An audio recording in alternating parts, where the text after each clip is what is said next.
Bana, hapa tupo katika sehemu ya 3 ya kazi yetu safi kabisa inayomzungumzia mwanadada anayekwenda kwa jina la Adaku, pale majambazi walipotumwa waende wakamteke, wamsulubishe mpaka ataje mwili wa baba yake uko wapi. Akafanikiwa kuwadhibiti na kisha akawagundua ya kwamba wale ni watu ambao walitumwa na Prince Arinza.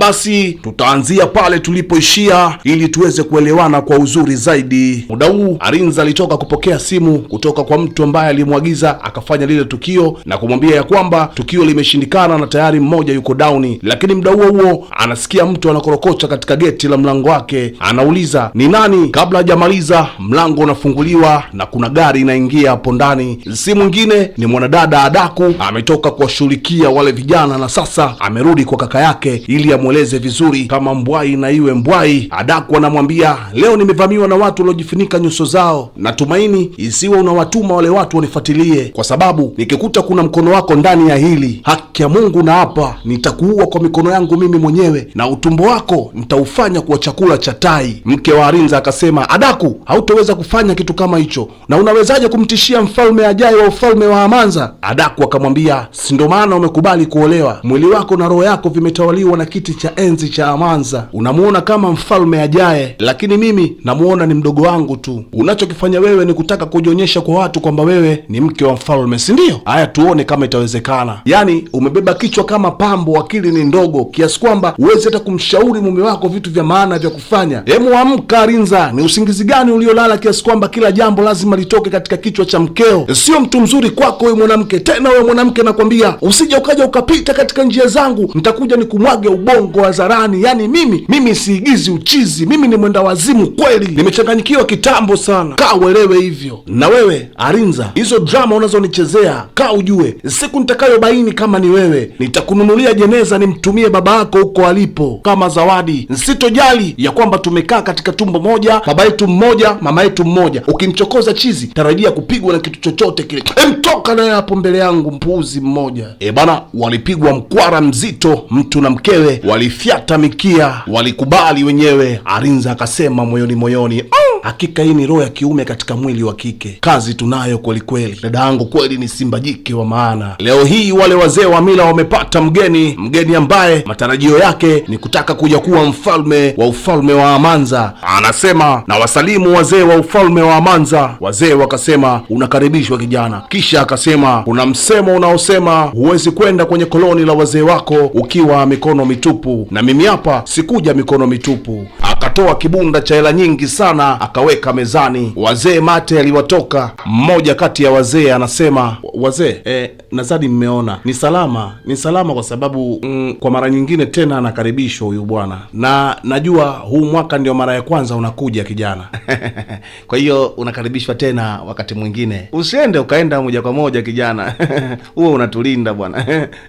Na isiwe mwaka huu tu kijana, iwe ni kawaida, kwa sababu ukiwa unafanya hivi sisi tunakuwa tunakukumbuka bwana, na tukikumbuka sisi mazuri utayaona. Wewe unajua kwamba penye wazee hapaharibiki kitu kijana, au unasemaje? Yule mgeni akasema, asante sana, umeongea vizuri sana, naamini sihitaji utambulisho wowote ule. Nyie wazee mnanifahamu sana mimi, mliniona tangu nikiwa mtoto katika ufalme huu, na nyinyi nyote mnajua mambo ya ufalme huu yalivyo. Maana yangu mnajua jinsi ninavyopenda na kujali mambo ya ufalme huu, lakini hii haiwezi kukubalika kamwe. Familia ya kifalme pamoja na jamaa zake wamefanya mambo ya kuchukiza katika ufalme. Kwa hiyo basi nakiri kusema wamekeuka mila na utamaduni wa jamii yetu, wametukana mila yetu, kukatiza haki ya mazishi ya marehemu mfalme wetu na kadhalika. Kwa hivyo sidhani kama taji bado linapaswa kuendelea kubaki katika familia hiyo. Kwa hivyo basi ninakuja na ombi au pendekezo juu yangu mimi Jay, muniite mfalme ajaye wa ufalme wa Amanza, na mimi naahidi kuleta maendeleo katika ufalme huu. Nitaleta biashara ambayo itazidisha mapato yetu. Kwa swala hilo nitaifanya Amanza kuwa falme yenye kuonekana kuonewa wivu na falme nyingine. Wale wazee, mmoja akasema wao, vizuri sana. Mwingine akasema lakini mbona bado ipo hatua ya kusahihisha katika ile familia ya kifalme. Yule binti wa kifalme akiurudisha ule mwili, kila kitu kitakuwa sawa, familia inaweza kuendelea na Arinza akawa mfalme. Mzee mwingine akakurupuka na kusema kaa kimya, funga domo lako, kwani kuna tofauti gani? Wote si familia moja, bora ufunge mdomo ukiwa una kitu bora cha kuongea. Mzee akaona sio kinyonge kama hivyo, akamuuliza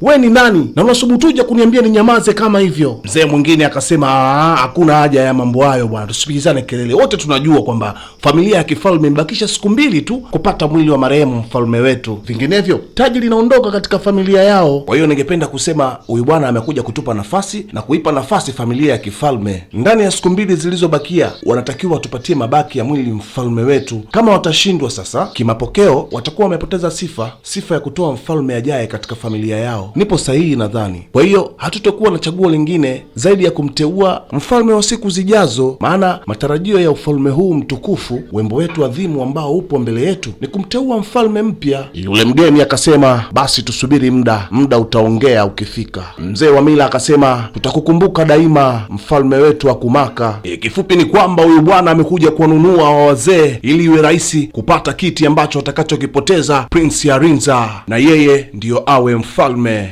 Basi walipotoka pale, yule mzee mmoja alienda moja kwa moja kwenye familia ya mfalme ili kuwajuza kinachoendelea kwa sasa. Mzee anasema prinsi wangu, malkia wangu, ili jambo inabidi tulifanye haraka iwezekanavyo ili Prince Arinza uweze kukalia kiti cha ufalme, kwa sababu kuna kijana amezuka mtaani na kuanza kugawa hela kwa wazee wasio waaminifu ili aweze kununua msaada kutoka kwao. Nia yake na madhumuni, anataka kiti cha ufalme endapo tu wewe kama ukishindwa kupata mwili wa baba yako na kuzika. Arinza akasema hapana, haiwezekani swala hilo. Mzee wa mila akasema nakubaliana na wewe kijana. Kisha Arinza akasema kiti cha ufalme cha baba yangu ni kiti changu, na hakuna mwanaume yoyote aliyozaliwa na mwanamke anaweza kuninyang'anya kiti hicho, na kama yeye anajifanya nzi mkaidi, basi nina ujumbe kwa ajili yake. Yule anajifanya mkaidi siku zote hufata kaburi lake yeye mwenyewe. Yule mzee akasema mkuu wangu, wewe ndio mrithi dhahiri kabisa wa kiti hiki cha enzi cha nchi hii, lazima nikawaambie, lakini